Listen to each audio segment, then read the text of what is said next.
இன்னைக்கு ஆட்சி நடத்துகிறவர்கள் காட்டுகின்ற கொள்கை தலைவர்களில் முதலிடத்தில் இருப்பது பெரியார் தான். இருமொழி கொள்கை தான் எங்கள் கொள்கை என்று முழங்குகிறார்கள். அண்ணா இல்லாமல் அந்த கொள்கை இல்லை. சமூக நீதிதான் எங்களுடைய வழி என்கிறார்கள். கலைஞர் இல்லாமல் அது இல்லை. புதிய கல்விக் கொள்கையை எதிர்ப்போம் என்கிறார்கள். தளபதி அண்ணன் ஸ்டாலின் இல்லாமல் அதுவும் இல்லை. நாங்கள் மாடி வீட்டை இடித்து குடிசைகளுக்கு ஈடாக அவர்களை இழுத்து கொண்டு வரவில்லை. குடிசைகளை கோபுரமாக மாற்றினோம். அது அவர்களுக்கு வைத்தறிச்சல். ஆல்ஃபிரட் ஹிட்ச்காக் மாதிரி படத்துக்கு முன்னாடி தோன்றி அந்த கதையை பற்றி சொல்வார். அதுவும் அவருடைய பாணி தான். இப்போது இருப்பதை போல நானும் விவசாயம் செய்கிறேன், ஆற்றில தண்ணீர் இல்லை, நிலத்தடி நீரை எடுக்கலாம் என்று பம்பு செட்டை போட்டால் கரண்ட் இல்லை. இப்ப எங்க போகுது பாருங்க. 37 வருஷத்துக்கு முன்னால் பராசக்தி படத்துல எழுதின வசனம் அதிகாரம் வர்றப்ப நடத்தி காட்டுறாங்க பாருங்க. அவங்க தான் தலைவர்கள். இப்ப பூம்புகாருங்கிறப்ப அடுத்து அதையும் சொல்றேன். கலைஞரை பத்தி பேசுற நாள்ல வேற என்ன பேசுறது? கண்டவங்களை பத்தி பேசி வேணாம். பிரசன்னா விட்டா அவர் பார்த்துக்குவார். தம்பி ஆட்சி வரும்னு நாங்க சொன்னா ஏதோ எங்களுக்காக அல்ல, இந்த நாட்டை காப்பாற்ற, வலிமைப்படுத்த, மொழியை உயர்த்த திராவிட முன்னேற்ற கழகத்தால் மட்டும்தான் முடியும். அதனால்தான் பிரதமர் கூட என்ன நேருக்கு நேர் சந்திக்கிற ஒரு வாய்ப்பு வர்றபோது நமஸ்கார் நமஸ்கார் சொல்லுவார். என்னை பார்த்தாலும் சிவா வணக்கம்.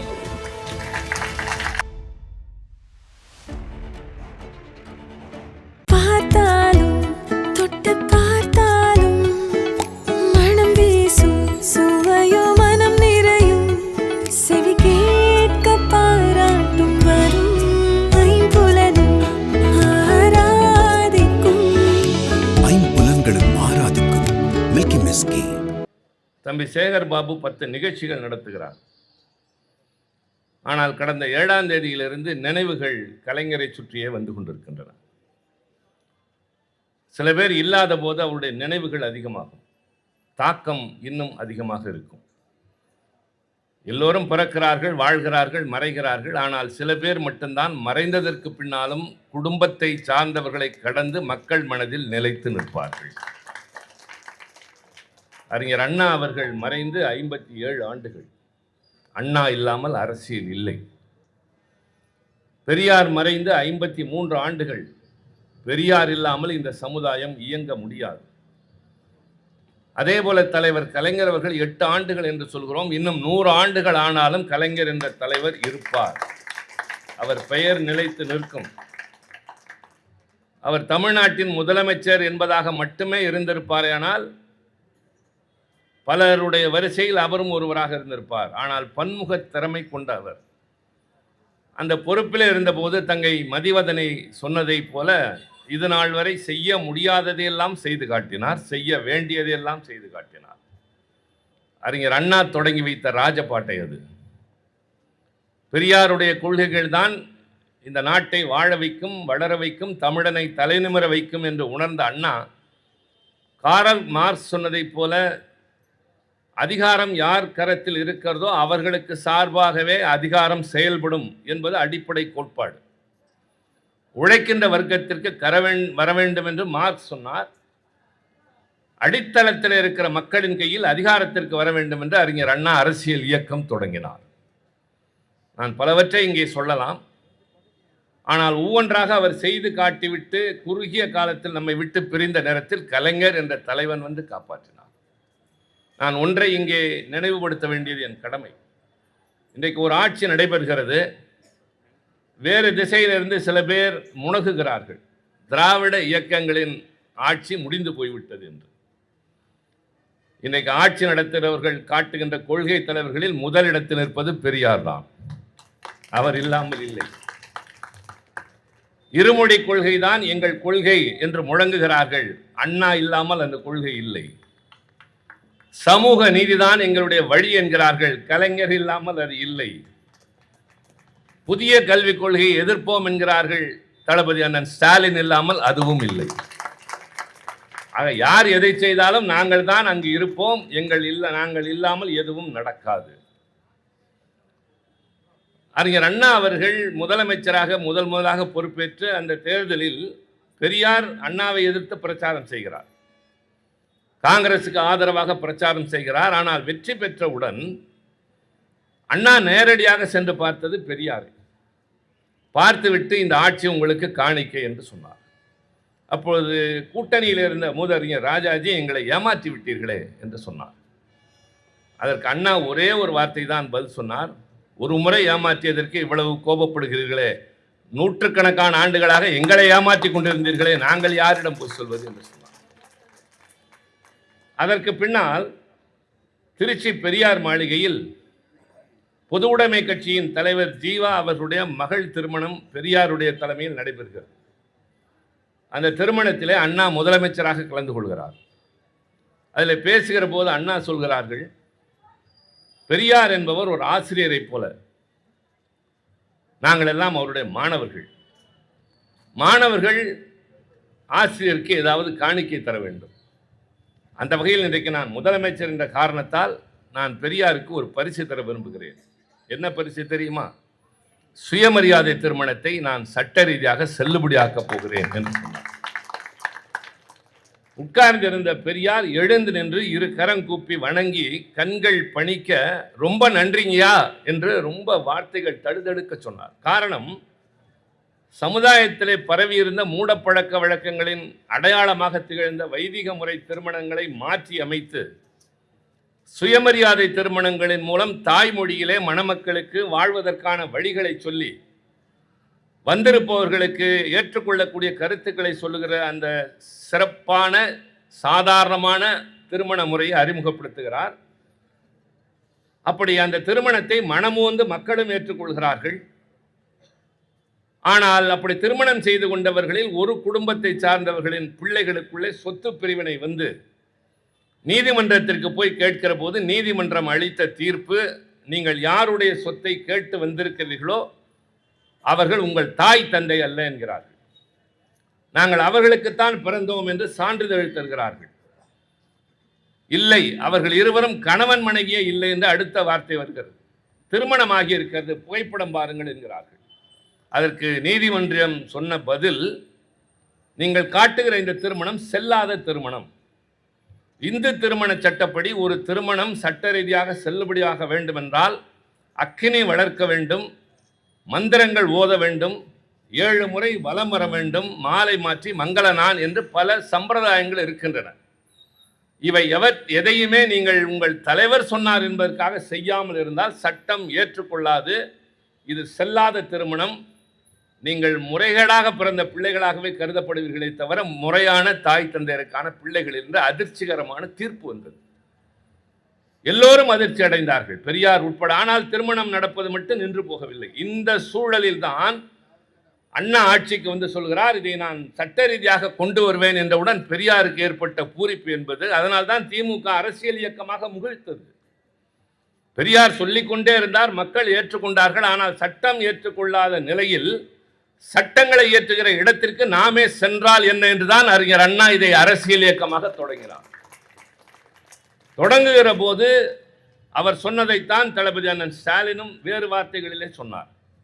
ஏன் திராவிட முன்னேற்ற கழகம் என்று பெயர் வைக்கிறீர்கள்? திராவிடர் முன்னேற்ற கழகம் என்று தானே வைக்க வேண்டும் என்ற போது அண்ணா சொன்ன பதில், திராவிடர் கழகம் என்ற அமைப்பு திராவிடர்களுக்கான அமைப்பு. ஆனால் நம்முடைய கட்சி என்பது திராவிடம் என்ற பூகோள பகுதியில் வாழ்கிற எல்லா தரப்பு மக்களுக்குமான ஒரு அமைப்பு, அரசியல் அமைப்பு என்று சொன்னார். அதைத்தான் நம்முடைய தளபதி அவர்கள் எல்லோருக்கும் எல்லாம் என்று சொன்னார், இன்க்ளூசிவ் குரோத். அதே வார்த்தை தான் இங்கே வருகிறது. இங்கே எங்களுக்கு பாகுபாடு இல்லை. சிலர் எங்களை வேறுபடுத்தி பார்க்கலாம்.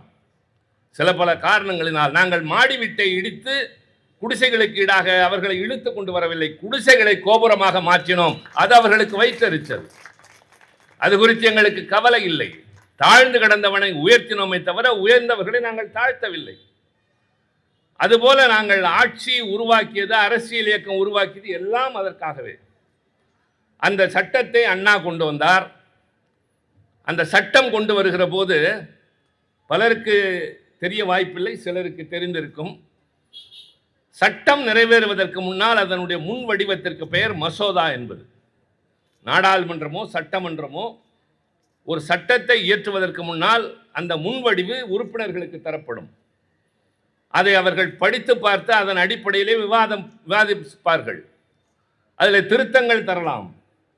பல முக்கியமான சட்டங்கள் இன்றைக்கு நாடாளுமன்றத்திலே நிறைவேறியது எல்லாவற்றிலும் நான் கொடுத்த திருத்தங்கள் இன்றைக்கும் நின்று பேசுகின்றன. அந்த அளவிற்கு முக்கியமான திருத்தங்களை அமைச்சர்களை விட அதிகமான கவனத்தோடு திராவிட முன்னேற்ற கழகத்தின் சார்பில் நாங்கள் தந்திருக்கிறோம்.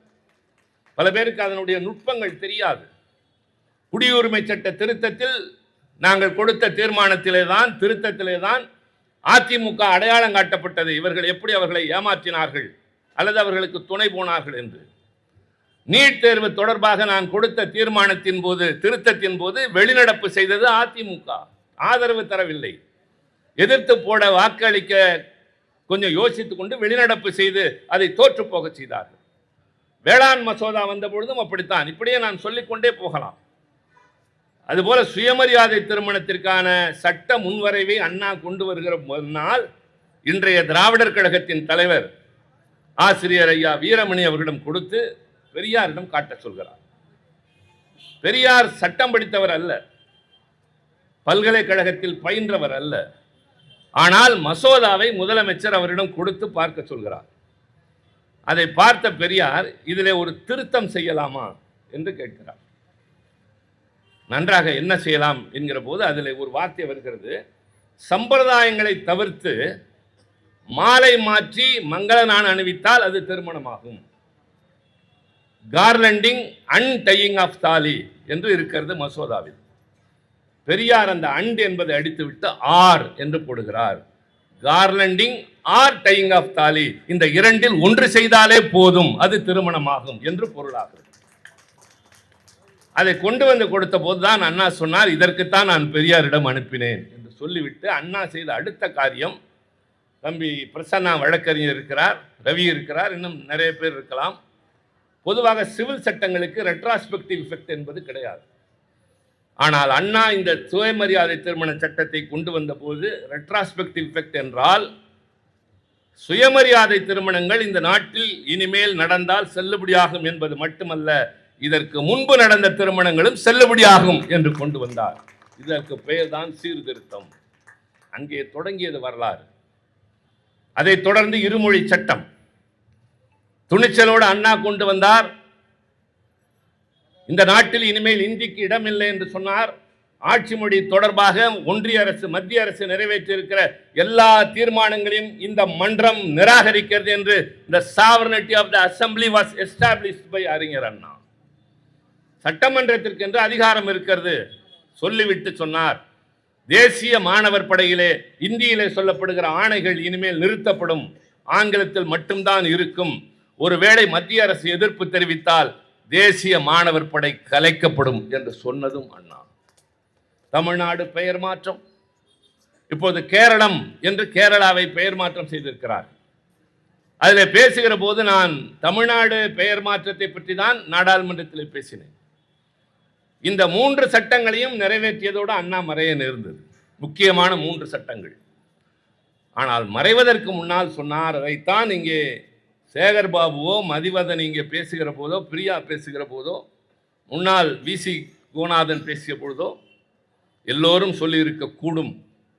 அண்ணா ஒரு முறை பேசுகிறார், மனம் நொந்து பேசுகிறார். இந்த ஆட்சி நடப்பது மத்திய அரசுக்கு பிடிக்கவில்லை, கலைப்போம் என்கிறார்கள். முடியுமா என்று நான் சவால் விட மாட்டேன். முடியும். உங்களுக்கு அதிகாரம் இருக்கிறது, ஆட்சி இருக்கிறது, பலம் இருக்கிறது. ஆனால் ஆட்சியை கலைத்தாலும் வேறு எவரை கொண்டு வந்தாலும் நான் கொண்டு வந்த சட்டங்களில் கை வைக்கிற துணிச்சல் யாருக்கும் கிடையாது. அதனால் வரை அண்ணாதுரை தான் திமுக இந்த நாட்டின் முதலமைச்சர் என்றார். அதுதான் இருமொழி கொள்கை. இன்றைக்கு இருக்கிற ஆட்சியும் சொல்லித்தர வேண்டிய கட்டாயத்தில் இருக்கிறது. அதே வரிசையிலே தான் இன்றைக்கு மதிவதனை சொன்ன பெண்களுக்கு சொத்திலே சம உரிமை. நான் நிறைய நினைத்து கொண்டு வந்தேன். அவருடைய பேச்சு என்னுடைய மடை மாற்றியது. கலைஞருக்கு பல பரிமாணங்கள் உண்டு. அவர் வெறும் ஒரு அரசியல் கட்சியின் தலைவர் அல்ல, வெறும் முதலமைச்சர் அல்ல, சட்டமன்றத்தில் உறுப்பினராக, எதிர்க்கட்சி தலைவராக, அமைச்சராக இருந்தார், முதலமைச்சராக இருந்தார் என்பது அல்ல. இந்தியாவை ஆட்டி படைத்தார் என்பது வேறு. அவர் ஒரு எழுத்தாளர். எழுத்தாளர் என்றால் எழுத்து என்பதில் எத்தனை வடிவங்கள் உண்டோ அத்தனையிலும் எழுதியிருக்கிறார். கட்டுரைகள், புதினங்கள், கவிதைகள், மடல்கள் என்று சொல்லப்படுகிற மடல் இலக்கியம் என்று சொல்லுகிற கடிதங்கள், நாடகத்திலே வசனங்கள், திரைப்படத்திலே வசனங்கள், திரைப்படத்திலே பாடல்கள், நாடகத்திலே நடிகர், என்று எல்லா விதமான வடிவங்களையும் எடுத்த போது ஒன்றிலே நிலையாக இருந்தார். ஒரு சமூக சீர்திருத்தவாதி என்பதிலிருந்து அவர் என்றைக்கும் நழுவியது. கடுமையான தத்துவங்களை மென்மையாக சொல்லக்கூடிய பாங்கினை அண்ணா தான் தொடங்கி வைத்தார். பெரியார் தந்த கசப்பான மருந்து தான் சமுதாயத்தின் நோய்க்கான மருந்து. அந்த கசப்பான மருந்தை அண்ணா தேன் தடவி கொடுத்தார் என்று சொல்வார்கள். கலைஞர் இன்னும் கொஞ்சம் வேறு மாதிரி கொடுத்தார். உங்களுக்கு நினைப்பு இருக்குன்னு நினைக்கிறேன். ஒரு முறை காஞ்சியிலே பெரியார் பேசுகிற போது கடவுள் கல், கடவுள் உருவம் இல்லை என்றெல்லாம் கடுமையாக பேசுகிறார். எப்பொழுதும் போல கடவுள் இல்லை, அது அவருடைய முழக்கம். கூட்டத்தில் சலசலப்பு, கூட்டம் முடிகிறது. 2 நாட்கள் கழித்து அதே மேடையில் அறிஞர் அண்ணாவின் நாடகம் ஒன்று. அந்த நாடகத்தில் அண்ணா ஒரு மிராசுதாராக நடிப்பார். அந்த மிராசு உட்கார்ந்து இருக்கிற போது வேலையாள் வருவான். என்னப்பா ஒரு வாரம் சொல்லாமல் கொள்ளாமல் எங்கே போனா என்று கேட்பார். அதற்கு அவன் சொல்வான், தில்லையில் இருக்கிற என் பெருமான் நடராஜனை தரிசிக்க வேண்டும் என்று ரொம்ப நாள் ஆசை எனக்கு. காசு இல்லை, வசதி இல்லை. என் ஊரார் கிளம்புகிற போது மூட்டையை தூக்கி வந்தால், உடன் துணை வந்தால் அழைத்து போவதாக சொன்னார்கள். நான் சென்று விட்டு வந்தேன், உங்களை அனுமதி கூட பெறவில்லை, மன்னியுங்கள் என்கிறான். அதற்கு முதலாளி சொல்கிறார், ஆண்டை என்றால் மிராஸ்தார். சரிப்பா, சொன்னால் பரவாயில்ல, சொல்லாவிட்டாலும் பரவாயில்லை, அந்த நடராஜனை பற்றி சிறப்பாக சொல்கிறார்களே, நான் பார்த்ததில்லை, அவர் எப்படி இருப்பார் என்று கேட்கிறார். அதையெல்லாம் பார்க்க புண்ணியம் பண்ணியிருக்கணுங்க. சரி, பண்ணலை, நீ தான் பார்த்து வந்திய சொல் என்கிறார். ஒரு காலை தூக்கி கொண்டு நடனம் ஆடுகிற நிலையில் நிற்பார் பாருங்கள், காண கண்கோடி வேண்டும். சரி, அவர் எப்படி நிற்பார் நின்று காட்டு என்கிறார். நிற்கிற போது அவன் நிற்கிறான். நின்று விட்டு காலை வைக்கிற போது, இல்லைப்பா ரொம்ப பரவசமாக இருக்கு, இன்னும் கொஞ்சம் நேரம் நில் என்கிறார். இன்னும் கொஞ்சம் நேரம் ஆகிறது, காலை கீழே வைக்கட்டுங்களா என்று கேட்கிறான். இல்லைப்பா இன்னும் கொஞ்சம் நேரம் நில்லு என்கிறார். ஐயா காலை ரொம்ப வலிக்குதியா, வைக்கிறேன். என்னப்பா உன் கடவுள் காலங்காலமாக நிற்கிறாரு, உன்னால் கொஞ்ச நேரம் நிற்க முடியலன்னா அது கல் நிற்குங்க, நான் எப்படிங்க மனுஷன் நிற்பேன். கை தட்டினாங்க. பெரியாரிடம் போய் சொன்னார்கள், நீங்கள் சொன்ன போது கல்லால் அடித்தார்கள், அண்ணா சொல்கிற போது கை தட்டுகிறார்கள் என்ற போது சொன்னார், நான் இந்த நாட்டு மக்களை முட்டாள் என்று நினைத்தேன், அடிமுட்டாள் என்று இப்போதுதான் தெரிகிறது என்று அவர் பாணியிலே சொன்னார். கலைஞர் மறக்க முடியுமா படத்தில் ஒரு பாடல் எழுதுவார், அழுவதை கேட்க ஆட்களும் இல்லை, ஆறுதல் வழங்க யாருமே இல்லை, ஏழைகள் வாழ இடமே இல்லை, ஆலயம் எதிலும் ஆண்டவன் இல்லை. யாருமே கோபப்படவில்லை, கண்ணீர் தான் வெடித்தார்கள். காரணம், ஏழையின் துயரத்தை தீர்க்க முடியாமல் எப்படி ஆண்டவன் இருப்பதாக கருத முடியும் என்றுதான் எடுத்துக்கொண்டார்களே தவிர நாத்திக கருத்தாக அதை பார்க்கவில்லை. ஆக இப்படி திரைப்படத்தில் பாடல் எழுதுகிற போது, வசனங்கள் எழுதுகிற போது, கதையை உருவாக்குகிற போது எல்லாவற்றிலும் சமூக சீர்திருத்தத்தை கொண்டு வந்தார். அந்த வகையில்தான் பராசக்தி படத்திலேயே அதில் முக்கிய பாத்திரமாக வருகிற சில சகோதரிகளுக்கு நினைவிற்கும். நான் முன்பே ஒரு முறை கூறியிருக்கிறேன் அதை. கல்யாணி என்ற அந்த பெண்ணினுடைய பாத்திரம் மைய பாத்திரம். அந்த பெண்ணினுடைய அண்ணன்மார்கள் வெளிநாட்டில் இருப்பார்கள், தந்தை எதிர்பாராமல் இறந்து போவார், கணவன் இறந்து போவான், நடுத்தெருவுக்கு வந்து நிற்பாள், கையிலே பணம் இருக்காது, ஒன்றுமே இருக்காது, கைக்குழந்தையோடு இட்லி சுட்டு வியாபாரம் செய்வாள். அதில் எல்லாம் வசனமே வரும். இவரை போன்றவர்களுக்கு நன்றாக நினைவிருக்கும். பக்கத்து வீட்டு பெண் வந்து இட்லி கடை வச்சு பொழைச்சிக்கலாமா அப்படிம்பாங்க. நான் கூட ஒருத்தரை தேடிட்டு இருக்கேன், நெப்போலியன் மாதிரி. நெப்போலியன் படிக்கிற காலத்தில் பள்ளிக்கூட வாசலில் இனிப்பு விட்டோடும் கடன் வாங்கிவிட்டு பின்னால் தேடினான், கிடைக்கவில்லை என்று சொல்வதைப் போல, நான் மிசாவிலே சிறையிலிருந்து வெளிவந்ததற்கு பின்னால் மாணவர் அரசியலை தனியாக இருந்து வீட்டுக்கெல்லாம் போகாமல் நடத்தி கொண்டிருந்த காலத்தில் ஒரு இட்லி சுட்டு விற்கிற தாயிடம் வாங்கி கொஞ்சம் பாக்கி வைத்தேன். அப்புறம் கொடுக்கல. திரும்பி நான் அந்த அம்மாவை தேடி பார்த்தேன், கிடைக்கவே இல்லை. இப்போ இருக்க வாய்ப்பு இல்லை. ஆனால் அந்த மனசில் அந்த ஏக்கம் இருந்து கொண்டே இருக்கிறது. அப்போ இட்லி கடை வையின்னு சொல்கிறப்போ இந்த கல்யாணி அதிர்ச்சி அடைஞ்சு போய், என்னம்மா இட்லி கடையா அப்படிங்கிறப்ப கலைஞர் வசனம், தமிழ்நாட்டில் தாலி எடுத்தவர்களுக்கெல்லாம் இட்லி கடை தானே தாசில் உத்தியோகம். கணவனை இழந்த தாய்மார்கள் இட்லி கடை வைத்திருப்பார்கள், 4 பேருக்கு பசியாற்றுவார்கள், அதன் மூலமாக தங்களுடைய குடும்பத்தை கண்ணியமாக நடத்திய காலம் அது. அந்த பெண் இட்லி கடை நடத்த முடியாமல் பலருடைய தொல்லை வரும், வேலை செய்ய போகிற இடத்தில் முதலாளியினுடைய துன்புறுத்தல் வரும். இப்படியே ஒவ்வொன்றாக வருகிற போது கடைசியாக வெறுத்து போய் தற்கொலை செய்து கொள்ளலாம் என்று குழந்தையை தூக்கி ஆற்றிலே போட்டுவிட்டு இவள் குதிக்கிற போது போலீசார் பிடித்துக் கொள்வார்கள். குழந்தை காப்பாற்றப்பட்டுவிடும், கதையில் அது வேறு. ஆனால் நீதிமன்றத்தில் நிறுத்திவிட்டு நீங்கள் அதில் சிவாஜி பேசுகிற வசனம் மட்டும்தான் நினைவில் இருக்கும். இது ரொம்ப ரொம்ப முக்கியம். அந்த அம்மையார் ரொம்ப அலுங்காமல் குலுங்காமல் இருப்பார். முகத்திலே வாட்டம் இருக்காது, பதட்டம் இருக்காது. நீதிபதி கேட்பார், குழந்தையை கொன்றாயா? ஆம், கொன்றேன். ஏன் கொன்றாய்? என் குழந்தை, நான் கொன்றேன். அது எப்படி உன் குழந்தை என்றால்? வளர்க்க முடியவில்லை, கொன்றேன். ஏன் வளர்க்க முடியவில்லை? என்னால் முடியவில்லை. என் குழந்தை பாலுக்கு அழுதது, கொடுத்தால் இந்த வறண்ட மார்பில் என்ன இருக்கும்? நான் எங்கு போனாலும் என் உடலை கெட்டார்களே தவிர, என் மானத்தை கெட்டார்களே தவிர, என் பசியாற்ற என் உழைப்புக்கு மரியாதை தரவில்லை. இந்த குழந்தையை வைத்துக் கொண்டு வாழ முடியவில்லை, நான் கொன்றேன். என் பிள்ளை என்ன திருஞான சம்பந்தரா? பார்வதி வந்து பால் தருவதற்கு. அதிரும் தியேட்டர். திரைப்படத்திலே கதாநாயகன் பெயர் வந்து பெரிதாக வந்த காலம், இயக்குநர்களின் காலம் வந்ததற்கு மாறி எடுத்தவுடன் கதை வசனம் மு. கருணாநிதி என்று வந்ததே தலைவருடைய காலத்தில் இருந்துதான். அது மாதிரி ஆல்ஃபிரட் ஹிட்ச்காக் மாதிரி படத்துக்கு முன்னாடி தோன்றி அந்த கதையை பற்றி சொல்வார். அதுவும் அவருடைய பாணி தான். அப்படி அந்த பெண் அடுத்த வார்த்தை சொல்வார், ஒரு குழந்தையை கொன்றதற்காக என்னை இப்படி தண்டிக்க வருகிறீர்களே, 7 குழந்தைகளை கொன்ற நல்ல தங்காள் கதையை நாடு முழுவதும் நடத்துகிறீர்களே, அவளை என்ன செய்தீர்கள்? அந்த நாடகத்தை தடுத்தீர்களா என்று கேட்பார். இது வசனம்.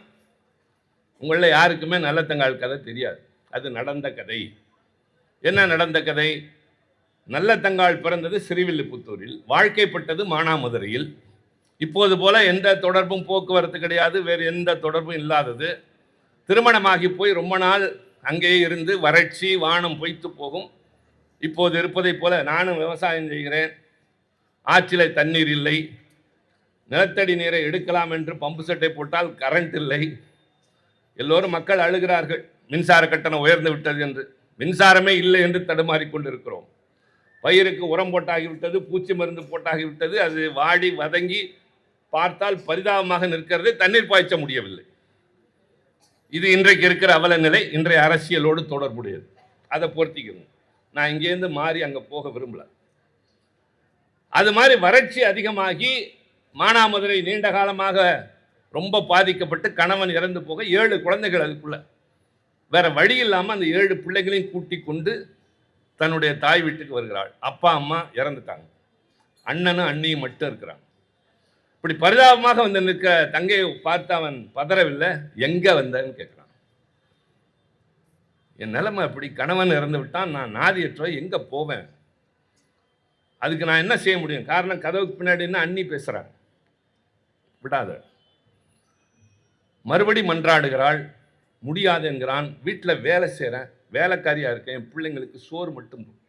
சொந்த பிறந்த வீட்டில் அவள் கெஞ்சுகிற போது அவன் சொல்றான், உனக்கு தான் கல்யாணத்தை போய் எல்லாம் பண்ணி முடிச்சிட்டமே, இன்னும் ஏன் வந்து நிற்கிற அப்படின்னு கேட்குறப்ப தான் அவள் பாப்பா சரியான உழைப்புக்கு பின்னாலும் பிள்ளைகளுக்கு உணவு இல்லாத நிலையில் மனம் நொந்து போய் 7 குழந்தைகளையும் கிணற்றில் தள்ளி அவளும் தற்கொலை செய்து கொள்வாள். இந்த கதை அப்போ நாடெல்லாம் கிராமங்களில் நடக்கும். இந்த கதையை கலைஞர் எழுதினது 52. பெண்களுக்கு சொத்திலே உரிமை வேணும்னு பெரியார் சொன்னது 1929. பொறுத்து 37 ஆண்டுகளுக்கு பின்னால் அண்ணா எப்படி காத்திருந்தாரோ அது மாதிரி முதலமைச்சராக கலைஞர் ஆன ஒன்று தான் என்ன பண்ணாரு, பிறந்த வீட்டு சொத்தில் பெண்களுக்கும் சொத்திலே உரிமை உண்டு.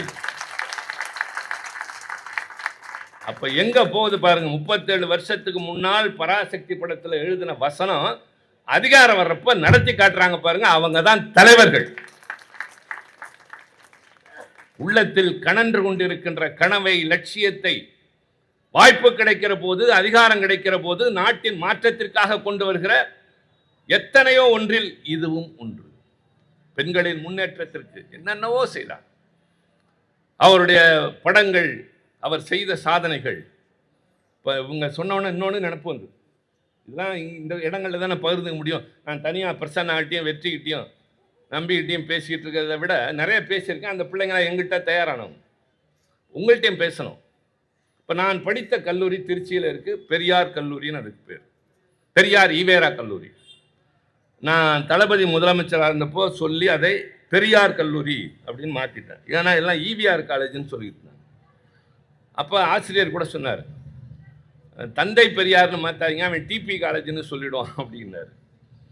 தந்தை பெரியார் கல்லூரின்னு தான் வச்சுருக்கோம். அந்த கல்லூரியை பெரியார் தான் கொடுத்தாருன்னா என்ன, திருச்சியில் நிறைய வரிசையாக வந்துட்டு சொல்லணும். ஒரு முறை பெரியாருடைய சிலை திருச்சியில் இருக்கு பாருங்க, அதுதான் முதல்ல பெரியாருக்கு வைத்த சிலை. காமராஜர் முதலமைச்சராக இருக்க போது வைக்கணும்னு நினைச்சு அண்ணா முதலமைச்சரான போது திறக்கிறாங்க.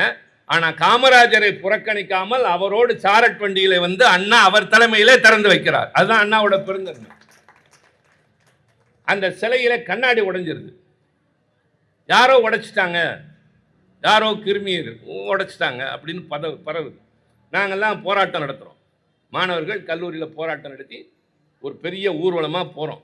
மாணவர்கள் போராட்டம் அந்த காலத்தில் இந்த மாதிரி தடைகள் இல்லாத காலம். போய் எங்கே போனோம், நேராக பெரியார் மாளிகைக்கு போகிறோம். ஐயா இருக்காங்க. அப்போ அம்மா தான் இருந்தாங்க, மணியம்மன். என்ன தம்பி, ஐயாவை பார்க்கணும்.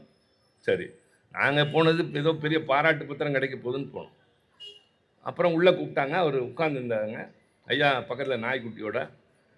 யார் நீங்கள் எல்லாம்? காலேஜில் படிக்கிறோம். ஏன் இன்னைக்கு பள்ளிக்கூடம் லீவானார்? இல்லைங்க, ஸ்ட்ரைக்கா? அதெல்லாம் தொழிற்சங்கம்லாம் நடத்தும், மாணவர்களுக்கு என்ன ஸ்ட்ரைக் வேண்டியிருக்குன்னாரு. இல்லைங்கய்யா, உங்கள் கண்ணாடியை வந்து இந்த மாதிரி யாரோ உடைச்சிட்டாங்க, அதை எதிர்த்து நாங்கள் உங்கள் கல்லூரியில் படிக்கிறோன்றதுக்காண்டி நாங்கள் செஞ்சோம். அப்போ அவர் சொன்னார், நான் ஒரு தப்பு பண்ணிட்டேன் அப்படி. என்னங்கய்யா? இந்த ஊரில் கிறிஸ்துவர்கள்,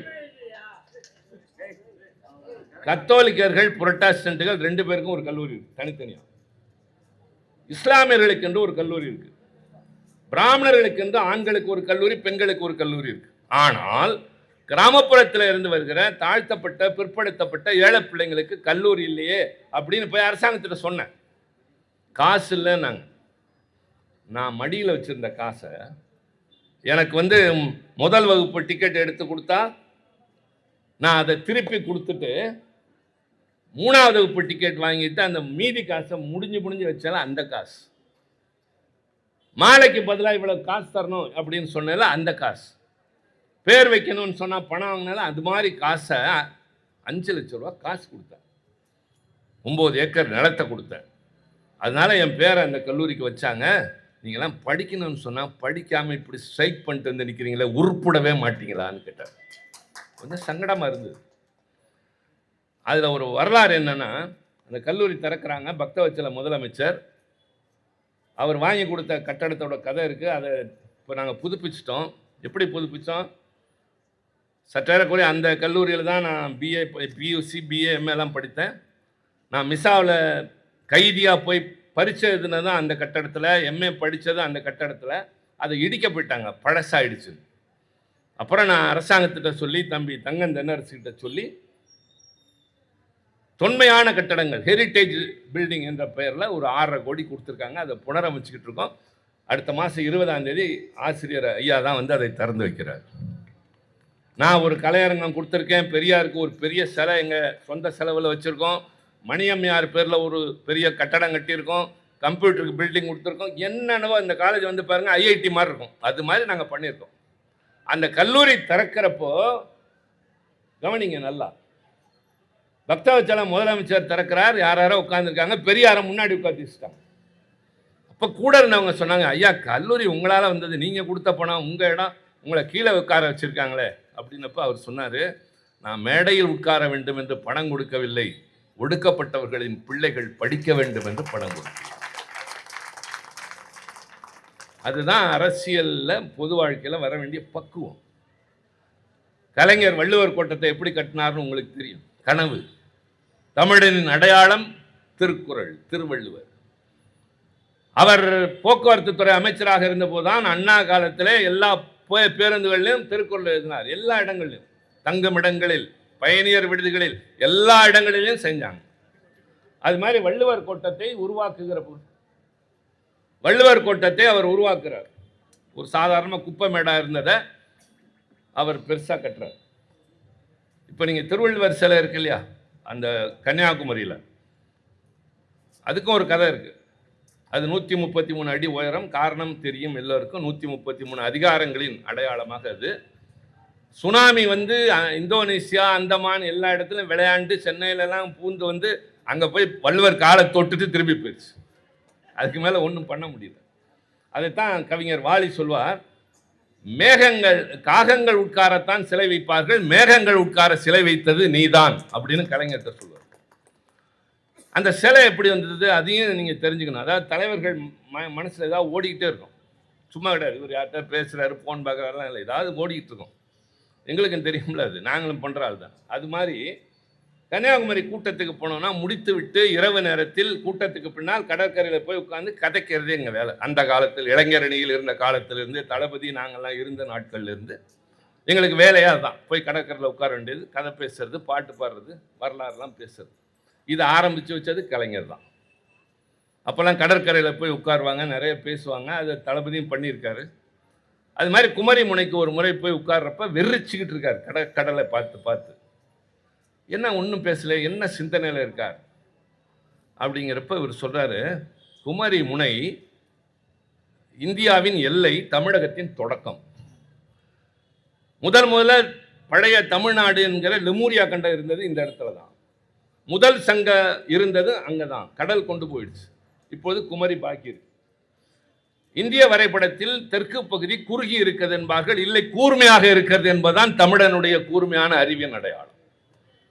அந்த இடத்துல கலைஞர் சொல்றார், தமிழனுடைய பகுதியாகிய இந்த தொடக்க இடத்தில் விவேகானந்தருக்கு மண்டபம் இருக்கு, ஆனா நமக்குன்னு எந்த அடையாளம் இல்லைன்னு ஒருத்தட்டையும் காரணம் சொல்ல. அவர் அப்படியே பார்த்துட்டு இருந்தப்ப அதே மாதிரி இன்னொரு பாறை இருக்கிறத பார்த்துட்டு வந்துட்டார். அதை பார்த்து விட்டு தான் ரொம்ப சிரமப்பட்டு ஆட்சிக்கு வந்து 90ல் அந்த இடத்துல அவ்வளோ பெரிய சிலையை கலைஞர் எழுப்பினார்னா மனசுக்குள்ளேயே கணந்துக்கிட்டு இருக்கு. அந்த அந்த டிராவலர்ஸ் பங்களாவில் இடம் கிடைக்காம தளபதி நாங்கள்லாம் தவிச்ச காலம் இருக்குது. ஒரு காலத்தில் எங்களுக்கெல்லாம் இடம் கொடுக்க மாட்டாங்க. யாருமே எம்எல்ஏ கிடையாது, யாருக்குமே ஒன்றும் கிடையாது. கட்சியிலையும் அப்படி தான், எங்களுக்கு நிலைமை அப்படி தான். அப்படி இயங்கின காலம் மாதிரி அவர் முதலமைச்சராகிற காலம், நான் நாடாளுமன்றத்தில் இத்தனை முறை உறுப்பினராக இருக்கிற காலம்லாம் கணியுது. அது மாதிரி கலைஞர் சாதாரணமான ஒரு கழகத்தின் முன்னணியினராக பேச்சாளராக இருக்க போது பார்த்த அந்த நடைமுறைப்படுத்துகிறாரு. ஒரு சிலை வடிவத்தில் இன்றைக்கு நிற்குது. வர்றவனுக்கு லேண்ட்மார்க் குமரியில் இருக்கிற வள்ளுவர் சிலை. அவர் பேரை யாராவது எடுக்க முடியுமா, மறக்க முடியுமா, தொட முடியுமா, மறைக்கத்தான் முடியுமா? அது மாதிரி இந்த வள்ளுவர் கோட்டத்தை பார்த்து பார்த்து கட்டுறாரு. ஒவ்வொரு பக்கமும் பூம்புகார் போய் பார்த்தீங்கன்னா அந்த கலைக்கூடம் சிதைஞ்சு போய் இப்போ புதுப்பிக்கப்பட்டு இருக்கு. அந்த பூம்புகாரில் எல்லா பக்கமும் பார்த்தீங்கன்னா அந்த சிலப்பதிகாரத்தின் எல்லா பக்கமும் இருக்கும். அதில் அந்த கதையே அந்த இதில் சில சின்ன சின்ன சிற்பங்களாகவே இருக்கும். அவர் ரொம்ப கற்பனை கலாரசனை உள்ள தலைவருங்கிறதுக்கு அந்த கடலை பார்த்துட்டு இருக்க மாதிரி ஒரு டிவி கட்டினார். அங்கே உட்காந்துட்டு யோசிக்கிறது. அதில் தான் இந்த பூம்புகார் வந்தது. இப்போ பூம்புகாருங்கிறப்ப அடுத்து அதையும் சொல்கிறேன். கலைஞரை பற்றி பேசுகிற நாளில் வேறு என்ன பேசுறது? கண்டவங்களை பற்றி பேசி வேணாம், வேண்டதை இதை பற்றியும் நான் பேச விரும்பல. நான் எப்போதும் தலைப்புக்குள்ளே நிற்கிறாள். இன்றைக்கி நான் அப்படியே நின்றுக்கிறேன். பிரசன்னா விட்டா அவர் பார்த்துக்குவார். தம்பி ஓடிட்டானா? நிறைய பேருக்கு இது தெரியாது. தம்பி வெற்றி, நான் உங்களெல்லாம் பெரியவங்களெல்லாம் கூப்பிடல. உங்களுக்கு சிலப்பதிகாரம் தெரியும், பூம்புகார் படமும் பார்த்துருப்பீங்க. ரெண்டுக்கு என்ன வேறுபாடு தெரியுமா? சிலப்பதிகாரம் தான் பூம்புகார். அதில் இல்லாத ரெண்டு காட்சி அதில் வரும். எல்லாருக்கும் ஒரு சந்தேகம் வரும். திருமணமான அன்றே கோவலன் போய் மாதவி நடனத்தை பார்த்துட்டு அவள் அழகில் மயங்கி அவளை விலை கொடுத்து வாங்கிட்டு போய் அவளோட குடும்பம் நடத்த ஆரம்பிச்சிட்றான் அப்படிங்கிறது கதை. எல்லாரும் கேட்பாங்க, அது எப்படி கல்யாணம் ஆன அன்னைக்கே வீட்டில் மனைவி காத்துட்டு இருக்கப்போ முதலிரவு கூட இல்லை போய் யாரே ஒரு பொண்ணை கூட்டிகிட்டா மனுஷனாயான்னு கேட்பாங்க. ஆனால் அந்த படத்தில் ஒரு கற்பனை காட்சி வரும். காலப்பேடையும் கவிதை சாவியும்னு கலைஞர் ஒன்று எழுதியிருப்பார். வால்கா முதல் கங்கை வரைக்கு அடுத்து இதுதான் ஆந்த்ரோபாலஜி, மனிதனுடைய வரலாற்றை சொல்கிற ஒரு பெரிய அற்புதம். அதில் நான் அவர்கிட்ட கேட்டேன், என்னென்ன இதெல்லாம் சேர்த்து எழுதுறீங்க, இதெல்லாம் நடந்துதான்? அப்பப்போ கதை இன்னும் கற்பனை செய்யணியா, அப்போ தான் சுவையாக இருக்கும், இல்லைன்னா ரொம்ப சோர்ந்து போகும், போர் அடிக்கும் அப்படின்பார். அது மாதிரி அந்த படத்தில் மாதவி நடனம் நடக்கிறப்ப எஸ்எஸ்ஆர் உட்கார்ந்துருப்பார் கோவலன். கொஞ்சம் தள்ளி வியாபாரத்திற்காக வந்து ஒரு யவன கிழவன் உட்கார்ந்துருப்பான். ரோம் நாட்டிலேருந்து வந்தவன், கை நிறைய ஒரு மூட்டை பணத்தை வச்சுக்கிட்டு. அதனுடைய பொருள் அந்த பொண்ணை ஏலத்தில் எடுக்க வந்திருக்கான். விட்டா அவன் வெளிநாட்டுக்காரன், அதுவும் வயசானவன், அந்த பொண்ணை கூட்டிட்டு போயிடுவான்னு கோவலன் வாங்கினானே தவிர வேறு காரணம் இல்லைன்னு ஒரு கற்பனை காட்சி. அடுத்து கடைசியா மாதவியிலிருந்து பிரிஞ்சு வந்துதான் கண்ணகிட்ட வராருன்றது காவியம். ஆனா இதுல முன்னாடியே ஒன்று வரும். கண்ணகியினுடைய தோழி போய் சொல்வாள், நீ இல்லாமல் அவள் வாடுகிறாள், வதங்குகிறாள், ரொம்ப வேதனையோடு இருக்கிறாள் என்கிற போது நிஜமாவா என்று பார்ப்பதற்காக வருவாங்க. வர்றப்ப அந்த அம்மா விஜயகுமாரி திண்ணல் அப்படியே உட்கார்ந்துருப்பாங்க, வருகிற திசையை பார்த்து கொண்டு. கரெக்டாக உள்ளுக்குள்ள ஒரு கோழி கூடும், ஷூன்னு விரட்டிட்டு கதவை டமால் நடப்பாங்க. கதவை அடைக்கிறப்ப இவர் வந்து எதிரணிப்பார். நம்மை பார்த்து விட்டு தான் கதவை அடைக்கிறாள் என்று கோபத்தோடு திரும்பி போயிடுவார். இதுவும் கற்பனை காட்சி. இதெல்லாம் வந்து ஒரு கதையை எழுதுறப்பே அவர் எப்படியெல்லாம் கொண்டு வரார் அப்படின்னு சொல்லி. அந்த மாதிரி இந்த வள்ளுவர் கோட்டம், பூம்புகார் கலைக்கூடம், திருவள்ளுவர் சிலை என்ற வரிசையில் இந்த வள்ளுவர் கோட்டத்தெல்லாம் கட்டி முடிச்சிட்டாரு. அவசர நிலை காலம், ஆட்சி கலைக்கப்படுகிறது. ஆட்சி கலைக்கப்பட்டு முதல் நாள் வரை முதலமைச்சர் ஆள் படை பரிவாரம். இன்னைக்கு வேலு பேசுகிறப்ப கூட சொன்னார், என்ன சொன்னார், நேற்று எங்களுக்கு சலாம் போட்டவங்களாம் இன்னைக்கு உங்களுக்கு போடுறாங்கன்னாரு. That is democracy. அதானே நடக்கும். அதே காரு இவங்களுக்கு போயிட்டுருக்கு, நாளைக்கு இன்னொருத்தருக்கு போகும். அதை புரிஞ்சுக்கணும் முதல்ல. இதெல்லாம் சாஸ்வதமே இல்லை. அண்ணா முதலமைச்சரானவுடனே கொண்டாந்து நாற்காலி, ஃபர்னிச்சர், சோஃபாலாம் போடுறாங்க. அண்ணி மாடி கொண்டு போயிட்டாங்க. வந்து எங்கே அதெல்லாம்ங்கிறாரு, மாடிக்கு போயிடுச்சு. அது வர்றவங்க போகிறவங்களுக்கு, உங்களுக்குள்ள நாளைக்கு எடுத்துகிட்டு போயிடுவாங்க, கொண்டு வாங்க அப்படின்னு சொல்லி அண்ணா கொண்டு வந்தாருமா. அது மாதிரி முதலமைச்சராக இருந்த கலைஞர் தனித்து விடப்பட்டார். யாரும் பார்க்க போக முடியல, கட்சிக்காரர்கள் கூட நெருங்க முடியவில்லை. அவர் போகிற இடத்துல யாராவது உணவு கொடுத்தால் அடுத்த நாள் கைது செய்யப்பட்டு மிசாவுக்கு வருவார்கள். என் கூட அப்படி ஒருத்தர் வந்தார். என்னையா தப்பு பண்ண, நான் ஒன்றுமே பண்ணுங்க, ஒரு கடை வச்சுருக்கேன், எதுக்கியா பிடிச்சாங்க, கலைஞர் வந்தப்போ சோறு போட்டேன்னு பிடிச்சிட்டு வந்துட்டாங்க. அவ்வளவு கொடுமையான காலம். அப்போ வள்ளுவர் கோட்டத்தை அவசர காலத்தில் திறக்கிறாங்க. கலைஞருக்கு 15வது வரிசையில் ஒரு இடம். அதை உருவாக்க காரணமான தலைவன் முதலமைச்சராக இருந்தவருக்கு ஒரு மரியாதை நிமித்தமாக கூப்புணுன்ற நாகரிகம் இல்லாமல், மரபு இல்லாமல், அது அந்த வஞ்சக அரசியல், ஒருவரை பழிவாங்கணுன்ற ஒரு கீழ்த்தரமான குணங்கள், நல்ல குணங்கள் எல்லாம் சிதைந்து போவதை சில பேர் நடைமுறைக்கு கொண்டு வந்துடுறாங்க. அது அவசியமே அல்ல. ஒருவர் நிலை தாழலாம், உயரலாம், வண்டி சக்கரம் சுழல்வது போலத்தான் ஜனநாயகத்தில் ஏற்றமும் இறக்கமும் வரும். அப்ப கலைஞர் உட்கார்ந்து ஒரு கடிதம் எழுதுறார். தன்னுடைய மகள் திருமணத்தை சென்று நேரடியாக பார்க்க முடியாத ஒரு தாய் அந்த போட்டிருக்கிற ஓலையில் இருக்கிற சின்ன ஒரு துவாரத்தின் வழியாக அதை பார்த்து ரசிப்பதை போல நான் கோபாலபுரத்து மாடியிலே உட்கார்ந்து வள்ளுவர் கோட்டம் திறக்கப்படுவதை பார்த்தேன் அப்படின்னு எழுதுவார். அப்புறம் 89 முதலமைச்சராக அங்கே தான் பதவி எடுத்தார்.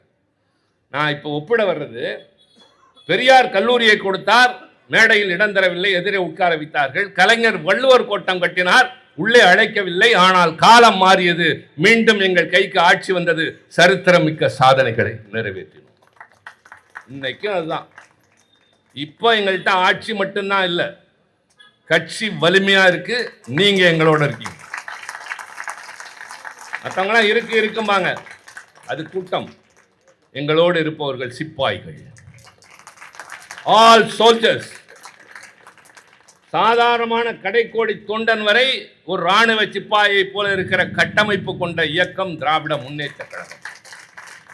ஆட்சி வரும்னு நாங்க சொன்னா ஏதோ எங்களுக்காக அல்ல, இந்த நாட்டை காப்பாற்ற, வலிமைப்படுத்த, மொழியை உயர்த்த, பண்பாட்டை நிலைநிறுத்த திராவிட முன்னேற்ற கழகத்தால் மட்டும்தான் முடியும். அது பெரியார் போட்ட விதை, அண்ணா வளர்த்த உருவாக்கிய பாதை. கலைஞர் 50 ஆண்டு காலம் தலைவராக இருந்து காத்ததை இன்றைக்கு தளபதி அண்ணன் மு க ஸ்டாலின் வழி நடத்துகிறார். சட்டமன்றத்தில் தம்பி உதயநிதி ஸ்டாலின் இருக்கிறார். நாங்கள் நாடாளுமன்றத்தில் இருக்கிறோம். இந்தி வேண்டாம் என்று அயன்புரத்தில் நின்று பேசுவதில்லை. இந்தி தான் வேண்டும் என்று எவர் சொல்கிறாரோ அவர்கள் முகத்துக்கு நேராக நின்று தமிழ்நாட்டில் நுழைய முடியாது என்று பேசுகிற துணிச்சலோடு அங்கே நிற்கிறோம்.